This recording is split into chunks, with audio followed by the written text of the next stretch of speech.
I've heard it said that there could be a spooky skeleton hiding in every one of us. What is the scariest theory known to man? What's up, Pretendo? Thanks for coming to another storytime with your favorite narrator, Andrew. It's so good to see you. Can you do me a favor, bro? Can you like the video and subscribe? I wouldn't want to miss any more storytimes with you. If you do, I'll send you another stimulus check. Let's get into the video. We are actually the most advanced beings in the universe right now, and the fear of invading aliens taking our planet for resources is actually just the fear of what we will become. That any computer to be able to pass the Turing test would also be able to see that it would be a bad thing to do so. That there could be a machine right now that could act as a human, but is also intelligent enough to know not to let us know it could. John Douglas, a former chief of the FBI's elite serial crime unit and author of Mindhunter, says, a very conservative estimate is that there are between 35 and 50 active serial killers in the United States at any given time. The scary robo-basilisk thingy. The idea that if we don't help an AI to be made now, when it is made it will punish those who didn't help it and punish the ones who knew about it and decided not to help it more. So if you're reading this, you could get more ducked by a robot. Virtually all of mankind's fears, falling, spiders, etc., are based on things that were threatening to our ancestors. So keeping this in mind, why do so many of our images of monsters and demons look the same? Definitely the great filter theory, as it makes us look like naive simpletons merrily rowing towards the edge of Niagara Falls, singing all the way. There's something extremely frightening about hubris, especially on a species-wide level. The thing with this theory is that it's extremely elegant and straightforward. This raises the fright-o-meter considerably, too.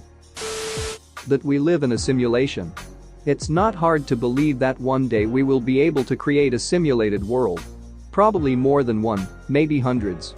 Maybe our simulated worlds will become advanced enough to make their own simulated worlds, and so on. We might be living in a simulated world. We could be living in the simulated world of a simulated world. The general concept that we never really die in our perspective.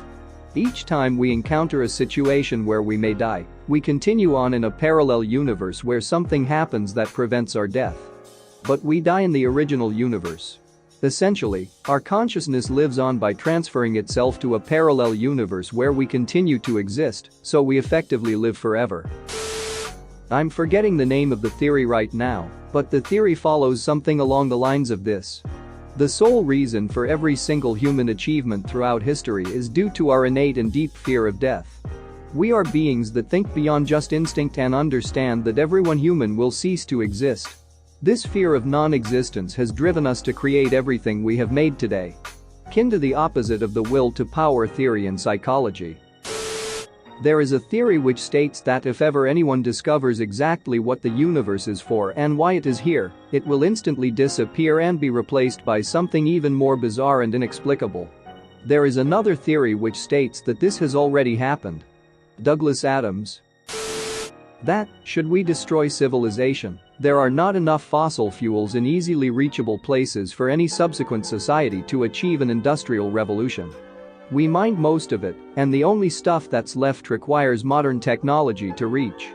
We're all she wrote. If we duck up, there's no coming back from it.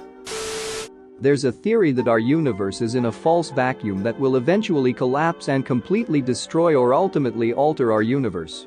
That would mean that no matter how far we develop, no matter how many planets we'll settle, and no matter how many medical feats humanity will have accomplished, we would have a deadline where we would be forever deleted.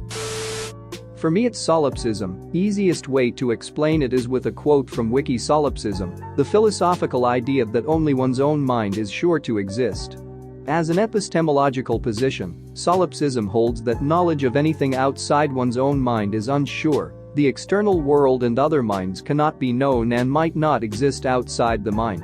As a metaphysical position, solipsism goes further to the conclusion that the world and other minds do not exist. Basically, every person you see, including family and friends, are possibly figments of your imagination, and you can never know for sure. The brain in a vat theory. The brain in a vat is an element used in a variety of thought experiments intended to draw out certain features of our ideas of knowledge, reality, truth, mind and meaning. It assumes the following: that the brain is the origin of all consciousness. The brain operates on electrical impulses. External stimuli can affect the way the brain operates. Any external stimuli to the brain can be simulated to a degree that the brain cannot distinguish these simulated stimuli from natural stimuli. The point is that you could be a brain in a jar, being fed false impulses for your entire life by an external source, or you, still a brain in a jar, could be hallucinating your entire life from lack of stimuli. I think the lack of alien contact is more explainable by the sheer distance between stars and galaxies, our limited scientific ability to detect life outside of our own solar system, and the fact that more advanced life would have very little reason to contact us. I mean, all we're going on is that most people haven't met an alien in person or seen one on TV internet they believe is credible, and CD has not received a convincing radio signal. Maybe alien cultures just have better things to do than communicate with what they see as ants, and our planet has nothing worth coming here for, or they respect the Prime Directive. The Berenstein Bears Theory. Go to your mom's house sometime and take a look at all those old books, and you'll see that the name is, and has always been, Berenstain, with an A. Don't you feel stupid now for misreading it throughout your whole childhood?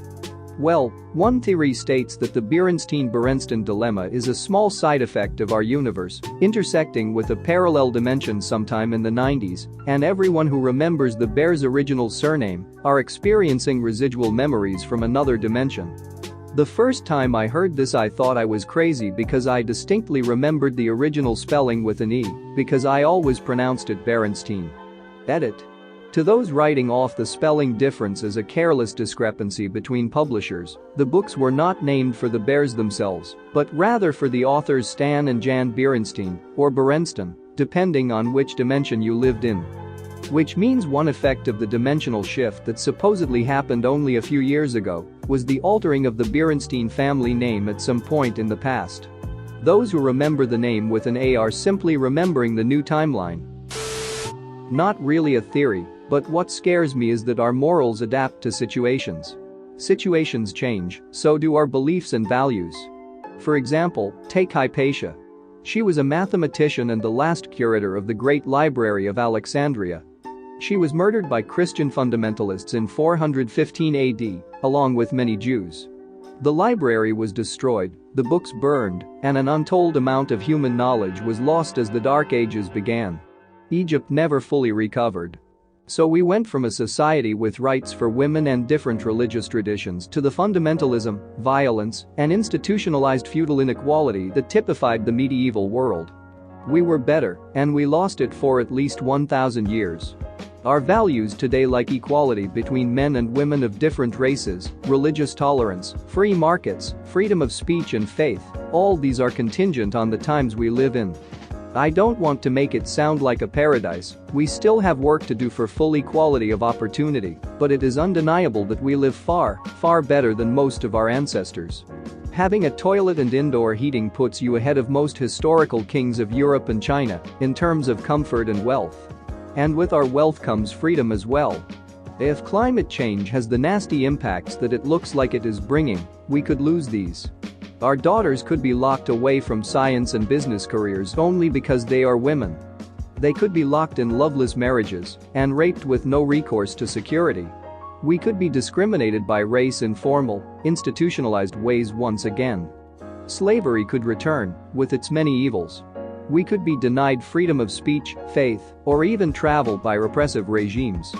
Our grandchildren could walk by the remains of bridges and buildings and wonder what giants built that. In short, what we consider values today could be considered unattainable and possibly unthinkable luxuries by our descendants. Edit. I'm genuinely surprised by how many folks don't consider the Dark Ages as a real phenomenon. It isn't just a history discussion, there are environmental indications for changed conditions, including forests expanding over former agricultural land, a drop in farmed land overall, and evidence for nastier climate. I get that Dark Ages is a loaded term, but in the context of antiquity, literacy, writing, mathematics, and the early medieval era, decreased farmland, depopulation, migration, there is a real change in how people lived. I guess we can characterize the shift from farming and urban areas to mobility as innovation, but I think that is stretching it.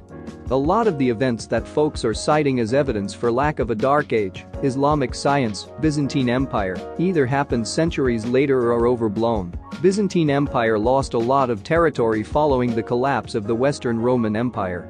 Thanks for watching. What did you think of the story time?